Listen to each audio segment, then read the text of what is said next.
Histoire de jardins et de nature à Paris. Aujourd'hui, naissance des jardins publics sous le Second Empire. Épisode 2. Dans ce second épisode, découvrons les premières réalisations d'espaces verts municipaux durant la période du Second Empire. Parcourons les premiers jardins publics de Paris. Les réalisations commencent vers 1852 dans les quartiers centraux et le bois de Boulogne.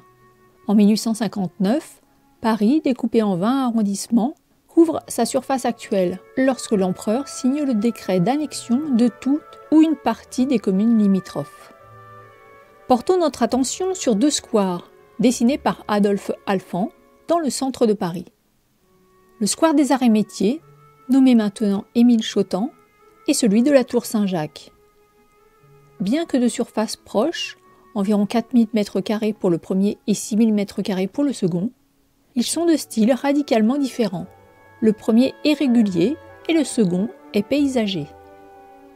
Le square des Arts et Métiers, créé en 1858, forme un mail planté de 90 marronniers, alignés, coupés de part et d'autre d'une allée centrale. Une très belle grille brodée d'arbustes variés le ceinture. Deux bassins symétriques, ornés de sirènes en fonte, entourés d'une petite bande de gazon protégée par une petite grille, agrémentent le jardin. D'autres éléments d'ornement en fonte composent le square, comme les candélabres, les colonnes, les panneaux d'indication du lieu et les bornes fontaines alimentées en eau potable. Beaucoup de fonderies fournissant Paris sont installées en Champagne. Après l'Empire, leur clientèle s'élargira aux particuliers qui, à leur tour, passeront commande. Beaucoup d'éléments de décor en fonte, aux motifs réalisés sous le Second Empire à Paris, se retrouvent ainsi dans de nombreux jardins dans le monde. Pourquoi Adolphe Alphand a voulu cet aménagement dans ce quartier? La présence de bancs doubles, disposés entre les arbres, donne une indication.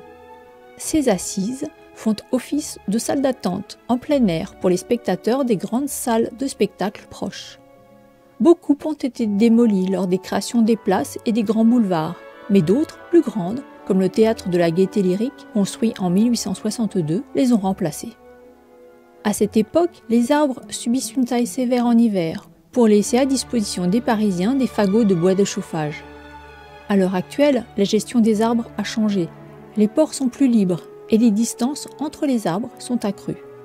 Pour garder le tracé historique, les arbres en bordure de l'allée centrale et sur le pourtour sont remplacés lorsqu'ils sont malades et dépérissants, mais dans le cas de ceux situés au centre, ayant très peu d'espace, ils ne le sont pas. La variété des essences plantées s'étoffe. À la place de marronniers victimes de maladies ayant un développement beaucoup trop grand, on plante des frênes à fleurs, des amélanchiers du Canada et des pommiers fastigiés. Cette diversité limite la propagation de maladies sans changer l'aspect paysager. Ces sites historiques sont des espaces boisés classés. Les changements sont donc soumis à l'autorisation des architectes des bâtiments de France. Autour d'Alphand, le choix du style, beaucoup débattu entre le jardin français et le jardin paysager anglais, s'est porté sur ce dernier. Dans une ville très géométrique, Paris accueille ainsi une majorité de jardins de style paysager et les alignements d'arbres dans les rues et les avenues sont toujours réguliers. Le square de la Tour Saint-Jacques en est un exemple typique. Presque au centre de la capitale, entre la place du Châtelet et l'hôtel de ville, très fréquentée et très passante, ils mettent en valeur une tour du XVIe siècle, vestige d'une église disparue. Les travaux ont lieu en 1856. Le jardin rectangulaire, ceint de grilles, présente des entrées aux angles d'où partent des allées sinueuses jusqu'aux autres sorties. Alphand n'avait pas prévu de traverser directe, en diagonale. Le public devait faire un détour sinueux. L'ingénieur revoit sa copie et une allée supplémentaire est créée. Pour limiter l'aspect minéral des allées, celles-ci sont créées à un niveau plus bas que les pelouses. Elles sont ainsi ceinturées d'arbustes variés, ayant pour fonction de lier les différents éléments du jardin entre eux.